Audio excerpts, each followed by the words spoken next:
Okay right. Krishnanjali గారు. వర్మ గారు, ఒక ప్రభుత్వం పరిపాలించేటప్పుడు ఆ ప్రభుత్వం యొక్క లోపాలని, తప్పులని ఎత్తి చూపేటువంటి ప్రయత్నము ప్రత్యర్థి రాజకీయ పార్టీలు చేస్తాయి. అదే విధంగా ప్రజాస్వామికవాదులు చేస్తారు. రాష్ట్రంలో ఉండేటువంటి ప్రజలు కూడా తమ యొక్క భావాలని వ్యక్తం చేసేదానికి అవకాశం ఉంటుంది. ఇది రాజ్యాంగంలో ఆర్టికల్ 19(1)A ప్రకారంగా భావ ప్రకటన స్వేచ్ఛ అనేటువంటిది ప్రతి పౌరుడికి కల్పించినటువంటి అంశం. ఇప్పుడు దీంట్లో మా ప్రభుత్వం ఉంది కాబట్టి ప్రభుత్వం మీద ఈ విధంగా విమర్శలు చేస్తున్నారు అనేటువంటి విధంగా, లేకపోతే ప్రభుత్వం మీద ఎక్కువ విమర్శలు వస్తున్నాయి, ప్రతిదాన్ని విమర్శిస్తున్నారు అనేటువంటి విధంగా వాళ్ళ మీద చర్యలు తీసుకుంటామంటే కుదరదు. ఉదాహరణ చెప్తున్నాను. ఇప్పుడు వైఎస్ఆర్ కాంగ్రెస్ పార్టీ తరఫున వచ్చినటువంటి వెంకటరెడ్డి గారు ఇదే డిబేట్ లో డేటా సెంటర్ కి సంబంధించినటువంటి కొన్ని అవాస్తవాలు ఆయన చెప్పారనుకోండి. అవి అవాస్తవాలు, ఇవి వాస్తవాలు అని చెప్పేటువంటి ప్రయత్నము ప్రభుత్వం వైపు నుంచి జరగాలి. అంతే తప్ప నువ్వు అవాస్తవాలను అక్కడ టీవీ డిబేట్ లో కూర్చొని మాట్లాడావు కాబట్టి నీ మీద కేసు పెడతామంటే కుదరదు.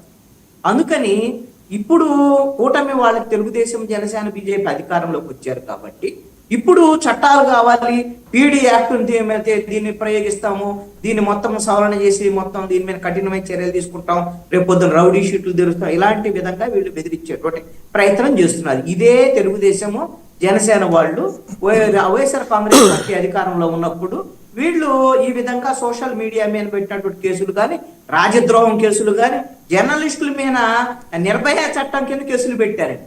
ఆ విధంగా వైఎస్ఆర్ కాంగ్రెస్ పార్టీ ఇష్టారీతిలో వాళ్ళు ఇష్టం వచ్చినట్టుగా చేశారు. అందుకనే ఈ రోజున ఆయన అనుకున్నాడు 150 నుంచి 175 పోతాను, నాకు 30 ఏళ్ళు 25 ఏళ్ళు అని అనుకుంటే ప్రతిపక్షం కూడా లేదు. ఈ రోజున 11 సీట్లు పడిపోయాడు.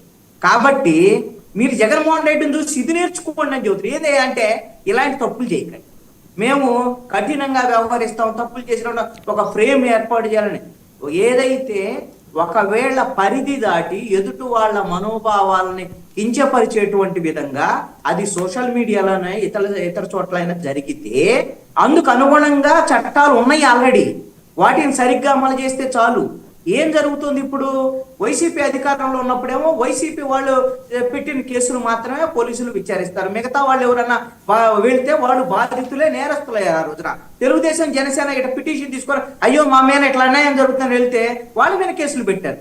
అది వైసీపీలో ఉన్నప్పుడు వైసీపీ పాలనకు సంబంధించినటువంటి అవమానం. ఈ రోజున ఏం చెప్తున్నారు వీళ్ళు, తెలుగుదేశం, జనసేన వాళ్ళకి సంబంధించినటువంటి మాట్లాడే దాని మీద ఏమీ కేసులు ఉండవు, ఎదుటి వాళ్ళు మాట్లాడితే కేసులు ఉంటాయి, వాళ్ళ మీద కేసులు పెడతాం, కఠినంగా వ్యవహరిస్తామనంటే ఇలాంటి అణిచివేత ధోరణిని ప్రజాస్వామికవాదులు, ప్రజలు ఎవ్వరూ కూడా ఆశించరు.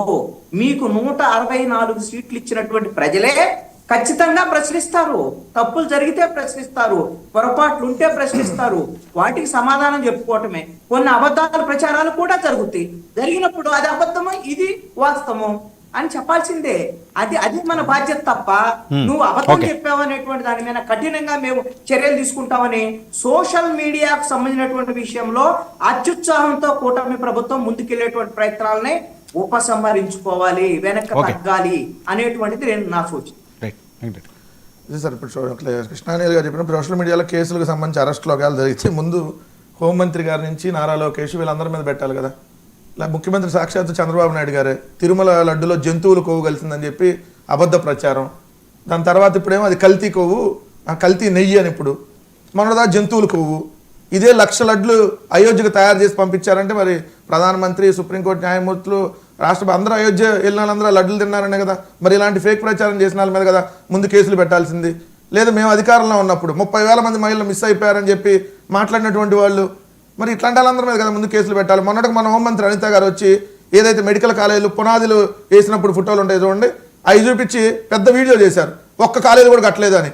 ఆల్రెడీ 6 కాలేజీల్లో పిల్లలు చదువుతూ ఉంటే ఒక్క కాలేజీ కూడా కట్టలేదని చెప్పి ప్రచారం చేసిన వాళ్ళ మీద కదా. మరి ఇట్లాంటి ప్రచారాలు చేస్తుంది మీరు. ఈ రోజు కూడా చూడండి, తెలుగుదేశం వాటికి సంబంధించినటువంటి వాళ్ళు నాటుసారా తయారు చేసి ఏదైతే 48 కోట్ల క్వార్టర్ బాటిల్ ఆల్రెడీ అమ్మేశారు, రోజుకి 20,000 బాటిల్ తయారు చేసేటటువంటి సామర్థ్యం ఉన్న ప్లాంట్లు నడుపుతూ ఉంటే దాన్ని మళ్ళీ వైఎస్ఆర్సీపీ వాళ్ళకి అంటగడుతూ ఫేక్ ప్రచారాలు చేస్తున్న మీద కదా చర్యలు తీసుకోవాల్సింది. ఒకటి, ప్రభుత్వం అన్నప్పుడు మీరు ఆన్సర్ చెప్పాలి. మీరు నిజంగా ఫేక్ ప్రచారం చేస్తే, ఇదిగో లేని మెడికల్ కాలేజీలు ఉన్నట్టుగా మేము చూపిస్తే, అట్లా చూపిస్తే మీరు పెట్టచ్చు. కానీ ఉన్నదాన్ని లేనట్టుగా చూపిస్తున్న మీ మీద కదా ముందు కేసులు పెట్టాల్సింది. సో ఈ ప్రభుత్వంలో